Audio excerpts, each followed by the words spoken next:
केंद्रीय सड़क परिवहन एवं राजमार्ग मंत्री नितिन गडकरी को बॉम्बे हाईकोर्ट से बड़ी राहत मिल चुकी है।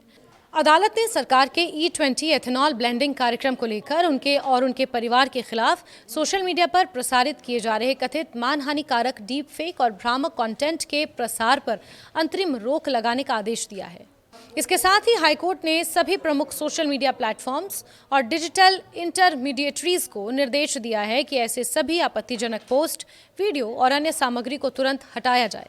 हालांकि अदालत ने यह भी स्पष्ट किया कि ये आदेश तथ्यों पर आधारित, निष्पक्ष और सद्भावनापूर्ण आलोचना पर लागू नहीं होगा। यानी सरकार की नीतियों या मंत्री के कार्यों की वैध आलोचना हो सकती है, लेकिन झूठे, भ्रामक, डीप फेक या मानहानिकारक कंटेंट को किसी भी प्रकार का संरक्षण नहीं मिलेगा। ये आदेश बॉम्बे हाईकोर्ट के न्यायमूर्ति आरिफ डॉक्टर की एकल पीठ ने नितिन गडकरी द्वारा दायर याचिका पर सुनवाई करते हुए दिया।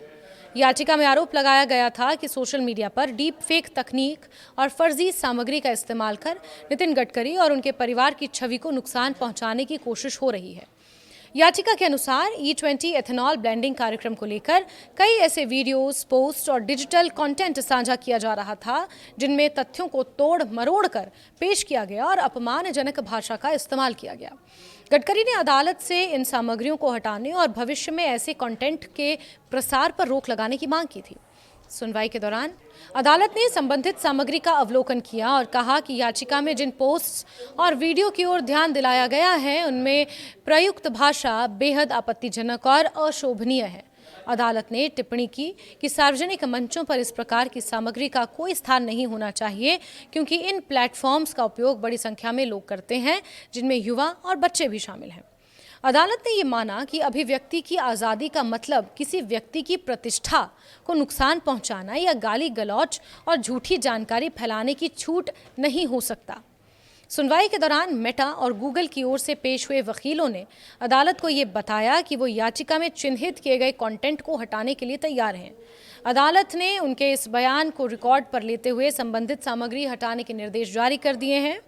न्यायालय ने यह भी स्पष्ट किया है कि यदि भविष्य में नितिन गडकरी या उनके प्रतिनिधियों को इस प्रकार का कोई और मानहानिकारक, डीपफेक या भ्रामक कंटेंट दिखाई देता है तो वो संबंधित सोशल मीडिया प्लेटफॉर्म या डिजिटल इंटरमीडिएटरी को इसकी सूचना दे सकते हैं।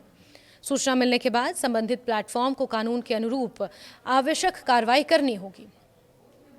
मामले की सुनवाई के दौरान अभिव्यक्ति की स्वतंत्रता और निष्पक्ष आलोचना का मुद्दा भी उठा। मेटा की ओर से ये तर्क रखा गया कि सोशल मीडिया पर उपलब्ध कुछ सामग्री उचित आलोचना की श्रेणी में आ सकती है। इस पर नितिन गडकरी की ओर से पेश वकील ने अदालत को स्पष्ट किया कि याचिका का उद्देश्य किसी भी प्रकार की वैध या तथ्य आधारित आलोचना को रोकना नहीं है, यानी पॉजिटिव क्रिटिसिज्म की बात यहाँ हो रही है। उन्होंने कहा कि केवल फर्जी, भ्रामक, डीप फेक और मानहानिकारक सामग्री के खिलाफ कार्रवाई की मांग उठाई गई है। इस पर न्यायमूर्ति आरिफ डॉक्टर ने भी सहमति जताते हुए कहा कि ये मामला आलोचना को दबाने का नहीं, बल्कि झूठी और अपमानजनक सामग्री पर रोक लगाने का है। अदालत ने अपने अंतरिम आदेश में स्पष्ट किया कि सरकार की नीतियों, E20 एथेनॉल ब्लेंडिंग कार्यक्रम या नितिन गडकरी के सार्वजनिक कार्यों पर तथ्य आधारित, यानी कि फैक्ट बेस्ड, जिम्मेदार और सद्भावनापूर्ण आलोचना जारी रख सकते हैं। लेकिन यदि किसी सामग्री में झूठे आरोप हों, डीप फेक हो, तकनीक से तैयार की गए वीडियोस हों या तस्वीरें हों, किसी की प्रतिष्ठा को नुकसान पहुंचाने वाले भ्रामक दावे शामिल हैं, तो ऐसे कंटेंट को हटाने के लिए संबंधित प्लेटफॉर्म कार्रवाई करेंगे। यदि किसी मामले में ये विवाद हो कि कोई सामग्री निष्पक्ष आलोचना है या मानहानिकारक, तो संबंधित पक्ष अदालत का दरवाज़ा खटखटा सकते हैं। नितिन गडकरी ने यह मुकदमा मेटा, एक्स जो कि पहले ट्विटर था, गूगल और यूट्यूब के अलावा इलेक्ट्रॉनिक एवं सूचना प्रौद्योगिकी मंत्रालय, दूरसंचार विभाग और अशोक कुमार जॉन डो के नाम से पहचाने गए अज्ञात सोशल मीडिया उपयोगकर्ताओं के खिलाफ दायर किया है।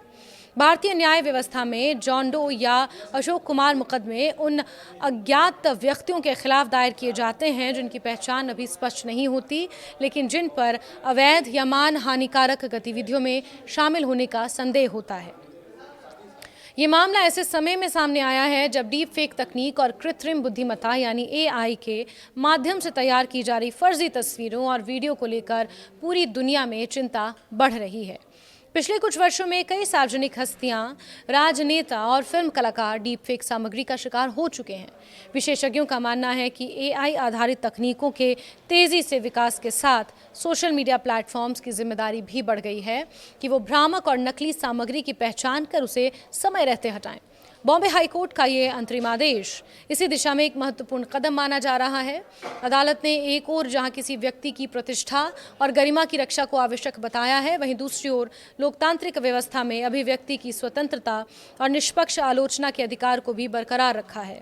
अदालत ने दोनों के बीच संतुलन बनाते हुए स्पष्ट किया कि तथ्य आधारित आलोचना पर कोई रोक नहीं होगी, लेकिन झूठी, अपमानजनक और डीप फेक सामग्री को सार्वजनिक मंचों पर स्थान नहीं दिया जा सकता। मामले की अगली सुनवाई 4 सप्ताह बाद होगी, जिसमें अदालत इस संबंध में आगे की कार्रवाई और पक्षकारों के तर्कों पर विचार करेगी।